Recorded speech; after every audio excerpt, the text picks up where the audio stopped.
شروع اللہ کا نام لے کر جو بڑا مہربان نہایت رحم والا ہے۔ مومنو،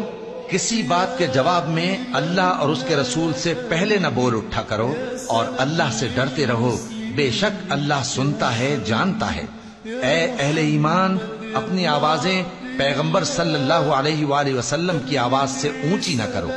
اور جس طرح آپس میں ایک دوسرے سے زور سے بولتے ہو اسی طرح ان کے روبرو زور سے نہ بولا کرو، ایسا نہ ہو کہ تمہارے اعمال ضائع ہو جائیں اور تم کو خبر بھی نہ ہو۔ جو لوگ اللہ کے پیغمبر صلی اللہ علیہ وآلہ وسلم کے سامنے دبی آواز سے بولتے ہیں، اللہ نے ان کے دل کو تقوی کے لیے جانچ لیا ہے، ان کے لیے بخشش اور اجر عظیم ہے۔